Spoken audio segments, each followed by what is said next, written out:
The first thing we're talking about today has nothing to do with the NBA draft. It actually has something to do with the NBA season. We have NBA season news to start the show off with. And basically, here's the article from ESPN. The NBA Board of Governors is meeting Friday and is discussing possible changes to the plan for the 2020-21 season, including starting as quickly as possible, playing fewer games than 82, and not waiting for fans to be permitted to all league arenas, source told ESPN. There has been some discussion amongst owners about starting as soon as Christmas Day to take advantage of that historical prime NBA showcase, sources said. Numerous teams contacted by ESPN over the past several days weren't sure such a timeline was feasible. Others have been pushing for a start around Martin Luther King weekend in mid-January, sources said.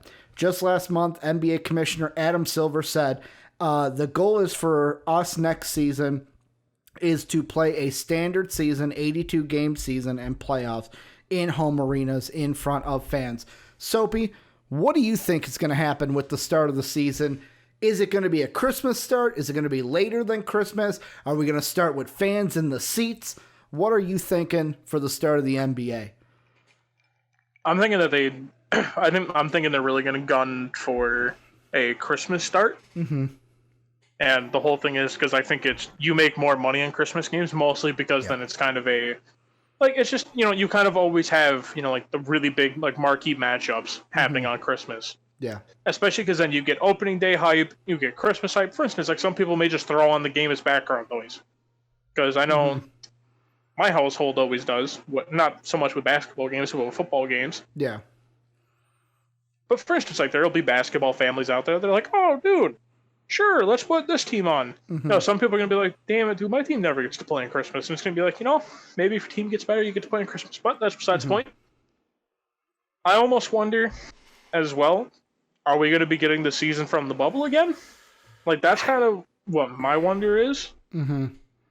And it's because, can the bubble support all the NBA teams? Well, yeah, here's the thing where I feel like the bubble, I feel like if you're doing a bubble, they would almost need two bubble sites to where it's like, first off, how would that fuck up scheduling? Because basically you're playing two bubbles. The thing that I found interesting though, is this is on a separate note. I saw an article that I think, Sam put it in the Discord is where I saw it. That apparently the Toronto Raptors are looking to play their games at the University of Louisville, just in case teams are playing in stadiums when the season starts because of the whole travel situation between Canada not letting in people from the U.S. into their country because, we're a horrible country and our leaders can't. I shouldn't say that. The people are great. Some of the people are great. We just have horrible leadership that doesn't know how to properly fight a pandemic. Or I'm sorry, a global pandemic, right, Soapy? It's a world issue. Don't get me started. We got a global pandemic in front of us. How many times that was said last night? But I almost think they're going to do they should do the bubble. I think a bubble would work with every team because, let's be honest, there are more courts at the worldwide Disney site. So, you could just have fucking two courts going on their site. And basically that's what I would do. I would try to shoot for a bubble because I look at what's going on in the NFL. I look what's going on in the MLB. If you have travel and you have the stadiums being used, even if they're empty, the whole thing is you cannot trust the players. It is proven that we cannot trust players to make the right decision. How many times in the MLB and even the NFL, we've seen guys, hey, I'm going to go out to dinner. I'm going to go do this. I'm going to go do that. I'm going to not be thinking about anybody else. The whole mentality of we either all do it or we all die usually doesn't fit in there. So that's why I would shoot for a bubble. But Yeah, with a start date, I would start on Christmas. I would basically say, hey, you know that lockout season we had? Just do that. Start on Christmas, end in July. Try to restart the schedule because I feel like the NBA, eventually we're going to get out of the pandemic, or I hope. I feel like eventually the NBA would have to restart, get back on its kind of little segue so that it's we're not competing and playing from basically October to October every fucking year.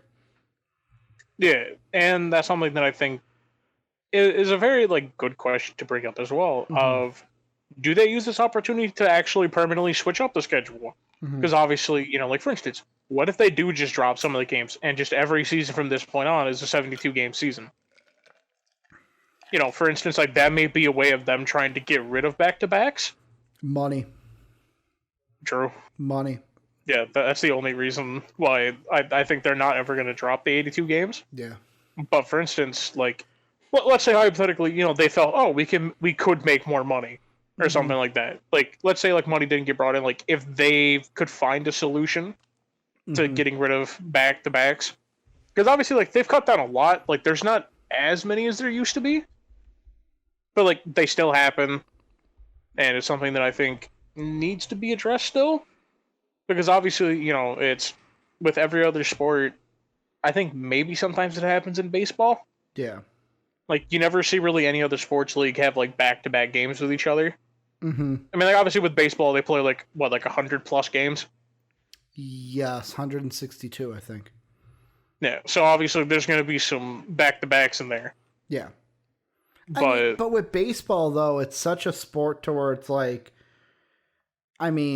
playing back-to-back in baseball is not the same as playing back-to-back in basketball, because basketball back-to-back is, all right, I played in Golden State today, now I got to go all the way to fucking Dallas tomorrow. Where in baseball, it's, all right, we're coming to Pittsburgh, we're here for 3 or 4 days.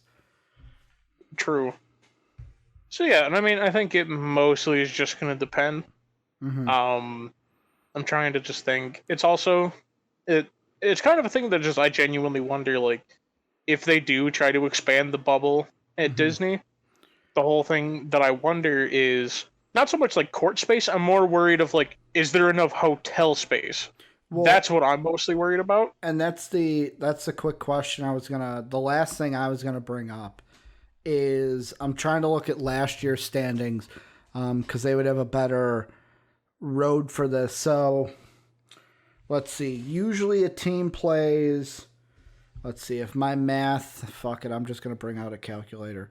So usually a team plays 44 conference games. Do they do it to where, all right, so we're going to have a 52 game schedule. I think that's the amount that we had when the lockout season happened.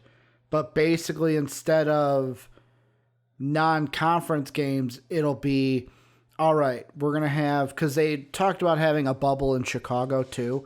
What if they did 2 bubbles? They did a Western Conference bubble, which doesn't have to be in the Western Conference, but it's we have a bubble for the Western Conference teams, a bubble for the Eastern Conference teams. And basically it's okay, for this season, we're eliminating non-conference play. So basically all the 52 games for the East are going to be East on East. All the 52 games for the West will be West on West. You get all the regular season with both of them. You get all of the playoffs done in those bubbles. And then you just bring the 2 final teams together for a final bubble for your NBA Finals. Yeah, and obviously that could be something that they consider. Mm-hmm. It's just the only reason I don't think they would do that is mostly because, God forbid, we'll never hear the end of, that'll just bring back out the weak East comment. The East won't go for that. That's a King East. Yeah. Yeah, that's gonna, that'd be something else. The Bucks might win every game or close to every game. No, if they have to run into the fucking Heat, or the Celtics, or any team that apparently knows how to be honest and get over it. Those are the only 2 teams they'll lose against. So what? They'll have 6 losses? I don't know all about only teams. I mean, close enough. I'm just fucking joshing out there, but yeah, it'll be Yeah. interesting to see what the NBA does.